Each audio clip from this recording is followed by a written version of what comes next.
Hey y'all, like, share, and subscribe to the channel.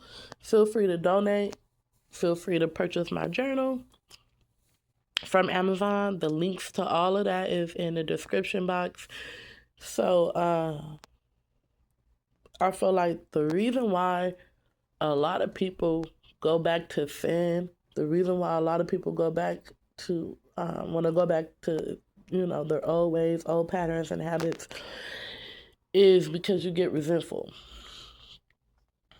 You get resentful because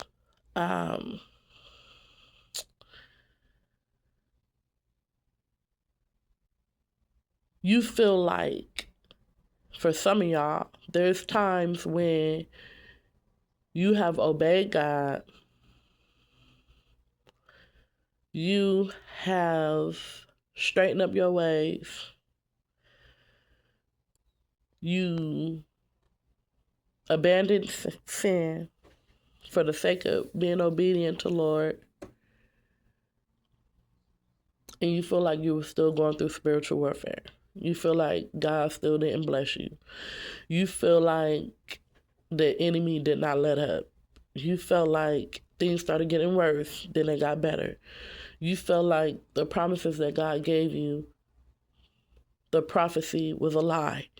Or, you feel like that God wasn't keeping his word to you, even when you were obedient. So I feel like a lot of y'all feel like this is for those who may have fallen back to sin. And it don't matter what kind of sin that could be. Okay, so don't get too specific with it. But whatever you feel like you are doing or have done that was not pleasing to God, and you gonna know because you gonna feel convicted. All right. And I feel like a lot of y'all, the reason why you did it, it wasn't like, oh, out of intentional rebellion.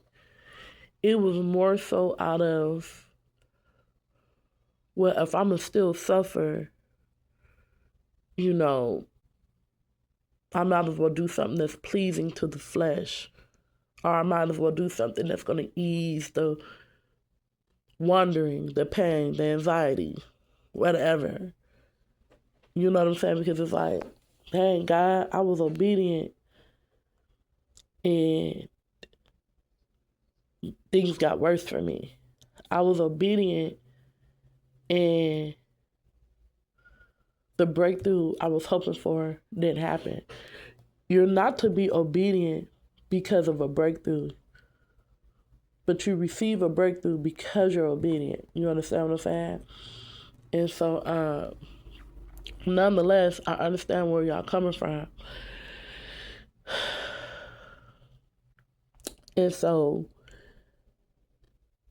I feel like God is saying, because when you read it like Deuteronomy, I think it's chapters 6, 7, and 8, it talks about how the Lord will bless you. He will bring you into a land of your own. Speaking of, basically speaking of Joshua, the Joshua generation. But see, one thing God always said to do is not to bring cursed items with you. And to me, cursed items do not have to be physical items, but they could be spiritual items as well. Sin that you're not supposed to be bringing with you.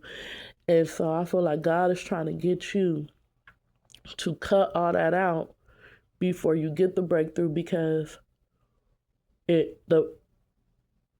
the Bible, it also says in Deuteronomy 6, 7, and 8, the chapters it speaks of, I can't remember exactly what chapter, I think it's like Deuteronomy 7th chapter, it speaks of him saying, once he gives you the promised land, the blessing, the breakthrough, don't forget him.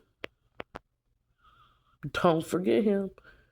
And don't go worshiping other gods and idols. Because if you do that, he's going to take everything away.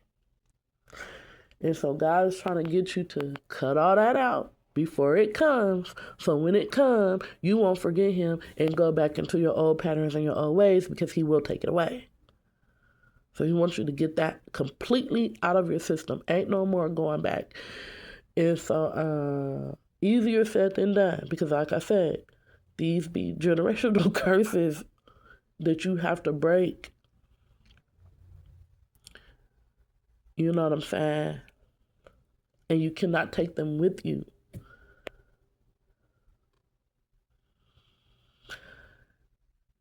But some of y'all, as soon as you let it go, he gonna bless you just like that. But the key is, once he do, stay that way.